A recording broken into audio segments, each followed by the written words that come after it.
cuando él se tenía que volver a Jesús. Hermanos, pero aquello que había dicho el Señor había resonado en él más que cualquier otro discípulo. Más que cualquier otro discípulo. Fortalecer a los hermanos. ¿Cuánto de nosotros hoy estamos fortaleciendo a nuestro hermano? En cuanto a la fe que estamos teniendo, en cuanto a lo que hemos recibido de la deidad. Quizás estamos esparciendo semillas, pero es necesario fortalecernos en la fe, en el conocimiento que Dios nos ha dado. Estamos expandiendo el mensaje al mundo a través de este sitio, ¿no? Imagínense, esto es algo tremendo.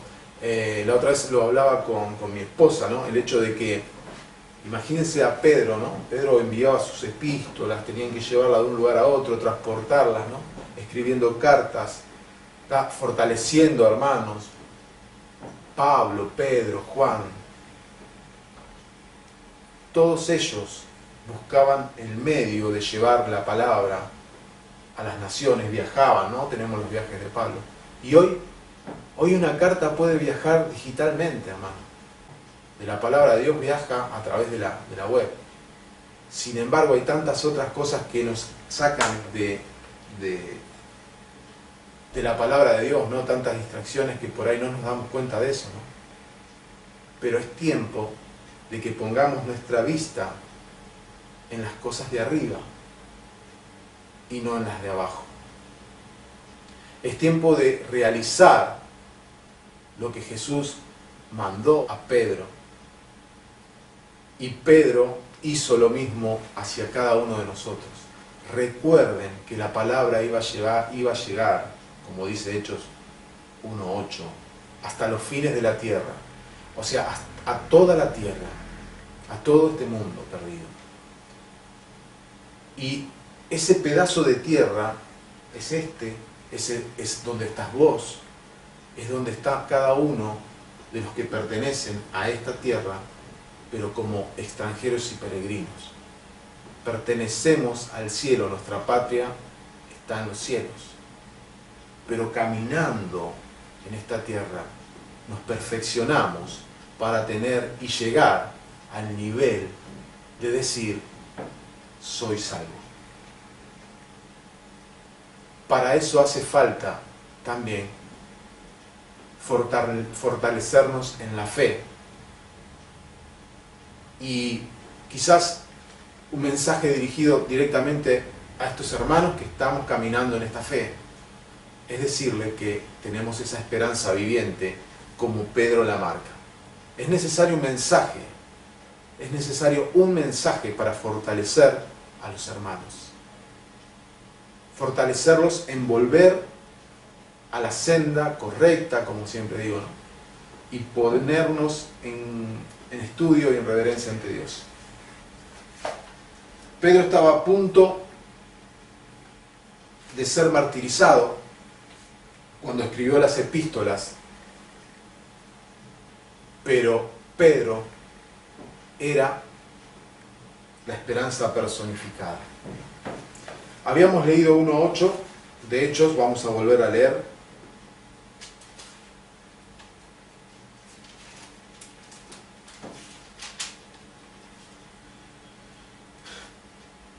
Y vamos a ir del 7 para tener un poco el contenido, ¿no? Y les dijo: no os toca a vosotros saber los tiempos o las sazones que el Padre puso en una sola potestad, en su sola potestad. Pero recibiréis poder cuando haya venido sobre vosotros el Espíritu Santo, y me seréis testigo en Jerusalén, en toda Judea, en Samaria y hasta lo último de la tierra. Hermanos, aquí estaban reunidos los discípulos antes de la ascensión del Padre.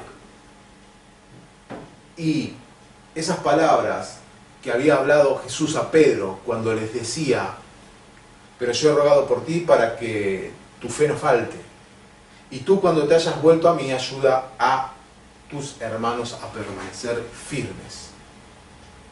Lo que usted encuentra en su Biblia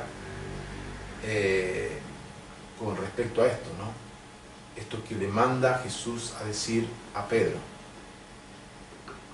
Él se arrepiente, vuelve a Jesús. Y Pedro Pedro hace su primer discurso porque Pedro tenía la promesa de Dios y tenía la confirmación de que él sería el que debería confirmar aquí a los hermanos.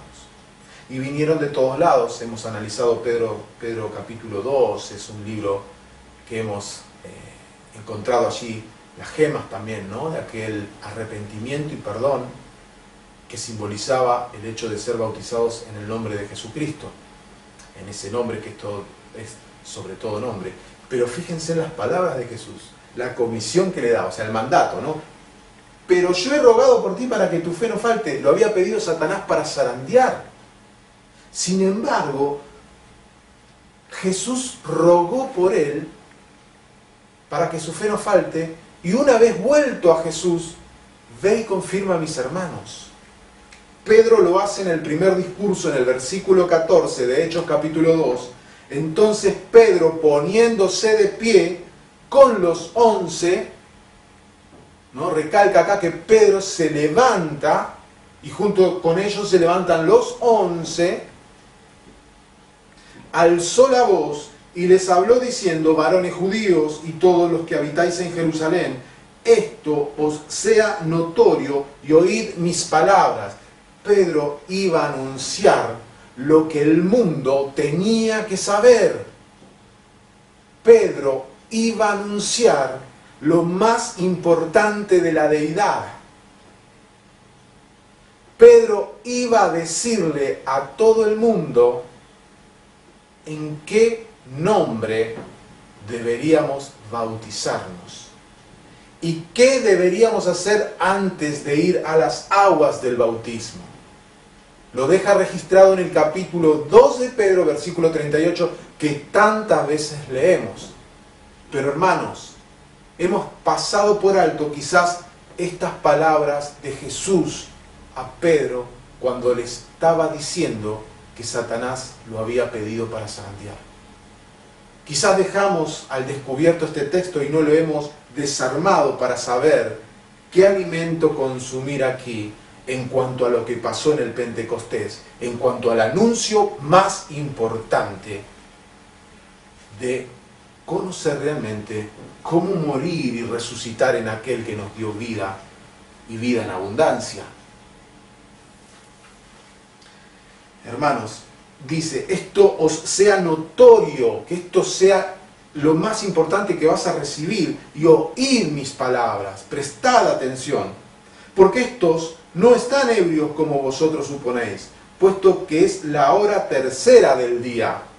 Mas esto es lo dicho por el profeta Joel. Y aquí empieza a hablar del profeta, tanto de Joel, pasa por David. Siempre Pedro habló de lo antiguo, de lo que había conocido. Era un lector de las Escrituras. Pedro era un estudioso de la palabra de Dios. Pedro conocía muy bien. Cita Joel, hermanos, ¿no? Habla de, y los postreros días, dice Dios, derramaré de mi espíritu sobre toda carne. ¿Quién iba a aparecerse ese día? ¿Qué era el hecho del anuncio de Jesús? Reúnanse, que yo derramaré mi espíritu sobre ustedes. Pero aquí tenemos la parte más importante de saber, cuando tú te hayas vuelto a mí, ayuda a tus hermanos. Pedro fue el que se levantó de los 11, Pedro fue el que alzó la voz, y conocemos bien la historia, ¿no? Y dice las Escrituras, varones hermanos, pasamos al 29, usted puede leer todo el maravilloso capítulo 2 del libro de Hechos, ¿no? Dice, varones hermanos, versículo 29, se os puede decir libremente del patriarca David, que murió y fue sepultado, y su sepulcro está con nosotros hasta el día de hoy. Pero siendo profeta y sabiendo que con juramento Dios le había jurado de su descendencia, en cuanto a la carne, levantaría al Cristo para que se sentase en su trono, levantaría al ungido. Recordemos esta palabra, ¿no? El ungido de Dios, el Mesías. Y aquí nombra nuevamente ahora a David.